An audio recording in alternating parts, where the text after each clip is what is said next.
So Kaitlin Kumbalik is here with us. She was a graduate of Notre Dame Academy 2011. Thank you, 2013.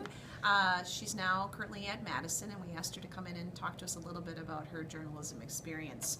Kaitlin, do you want to just first of all tell them a little bit when you were at Notre Dame, some of the things that, some of the classes that you took that kind of got you interested in journalism?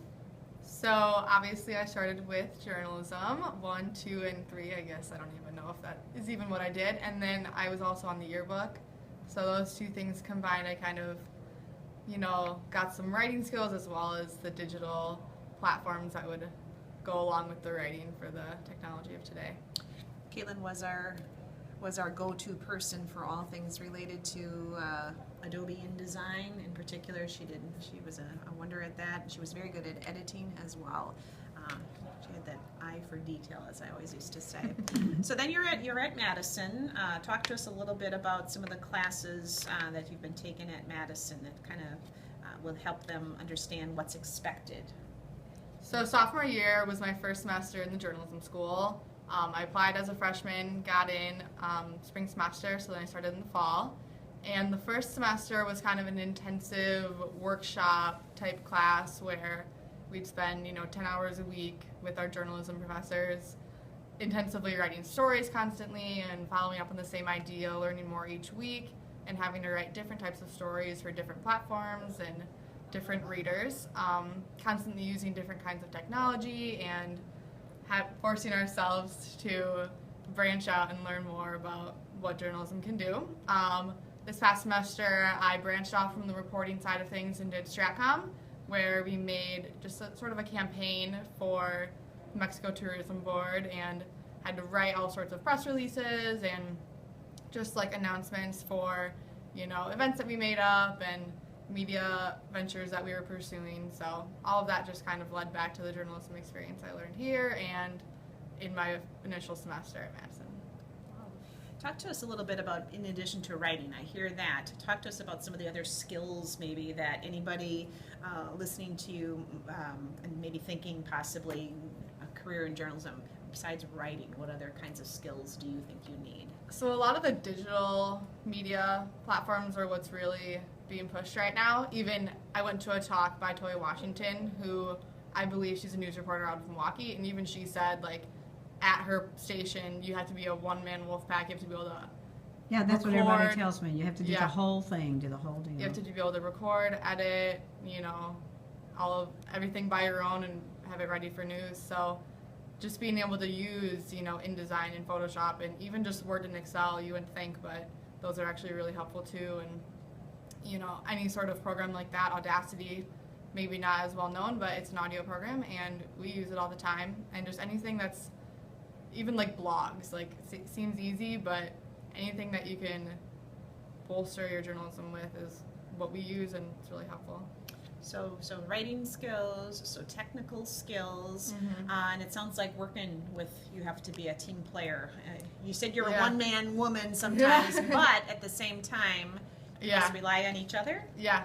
Every journalism class I've taken has been a project. Like, the most recent one I took was a project with 6 people, but then also working with the other 8 groups of 6 people and kind of working together to share ideas and compare and contrast. And then the class before that was another group project. There was 15 of us that time though, and we had to work together and kind of play off of our strengths and weaknesses and know who could do what and who was better off doing something else. So constantly a group project. How important is your keeping up with what's going on in the world in terms of keeping abreast of current events, and how does that play a role, or does it not play a role?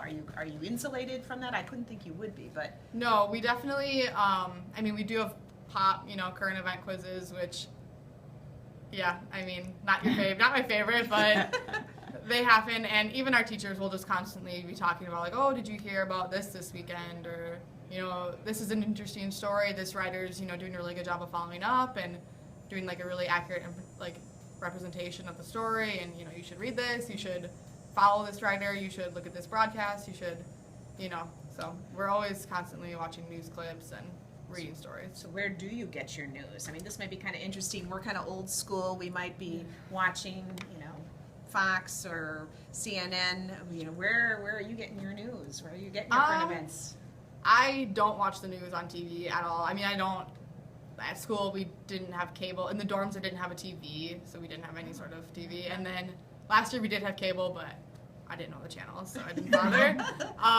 But this past semester, like, our teachers would show us clips all the time of, like, interviews and stuff like that. Otherwise, like, Twitter, if you follow the right accounts, Facebook if you follow the right accounts, or just going on, like my college newspaper's websites, or a lot of my friends will, like, repost So you're stuff getting on it off Facebook. of your phone? Yeah, pretty much just my phone. Yeah. I Apps, imagine. too. There's a lot of news apps. News apps that are out there. Okay. So you're not thinking necessarily that you're going to be a reporter. This degree No. might take you someplace else, and so that's something for kids to think about too. Like, what can I But do? in communication's one of the most popular majors right now at this time. It is, yes. So the school at Madison is called the School of Journalism and Mass Communication, but really that school is just journalism.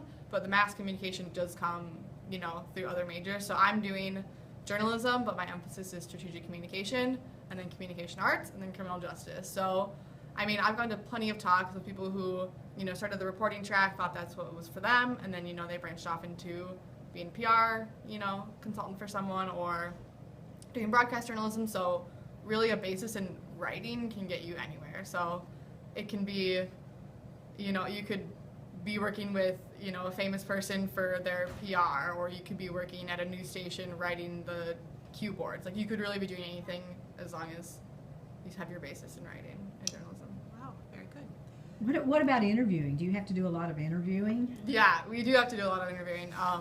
The projects that specifically in 202, we were chosen on topic, and you completely had to get your information from, like, sources around Madison, because the topic had to be about the Madison area. And so mine was study abroad, and I had to interview anyone who I thought could give me information. Obviously, the study abroad office was the obvious choice, but also students who've gone abroad, teachers who are affiliated with the programs and have, like, accredited study programs, that they will go on and teach for. But interviewing is a huge thing, so That's a skill that yeah. you need to be. A skill You you need have to to be able have. to contact people, Mm-hmm. do face-to-face, Yeah. find out what way they want to communicate Yeah. with you. That's probably the Be best. open to having to email them or call them, which can be hard to be on the phone and record it and write it down, but you just have to adapt to how you'll be able to get your information. Do you just charge your phone once a day, or do you use it all the time and have to charge it more than once a day? Well, I usually charge it overnight, which I hear is bad, but I do that Oh, anyways. really? Why is that bad? Because I hear once it's at 100, it doesn't need to be charged anymore, and you'll just, like, kill the battery.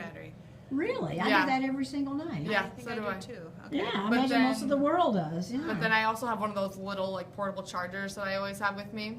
So it's, like, just like a little box, and you charge the box, and the box can charge your phone just with a cord. Really? So that's your go-to tool for journalism is your phone. All right. Have you seen our online Tritonian that we have? I have. It's And new so- since I've been here, but it still works. So, any other questions, Mrs. Tillman? I'm thinking, do you have any things that you think you'd like to share with our audience? We have a group of people that we don't really even know yet. They're sitting here watching your video, about to start journalism. Some of them may not want to be in here, and others do. What advice would you give them, or what would you tell them about being in journalism class? I mean, the skills you can learn in this class can carry over to so many other realms. Like, you can write in this class, and you might be tossed a writing paper in a business class. Like, you'll have to write for everything, you'll have to communicate for everything. These online skills, I mean, you might have a lot of them already, just the generation that we live in, but, I mean, these skills and, the qualities that you'll learn, you can use everywhere. All right. Well, thank you, Kaitlin. This has been really great having you No here. Love to come problem. and visit us again. And now, from Tillman and Kumbalik.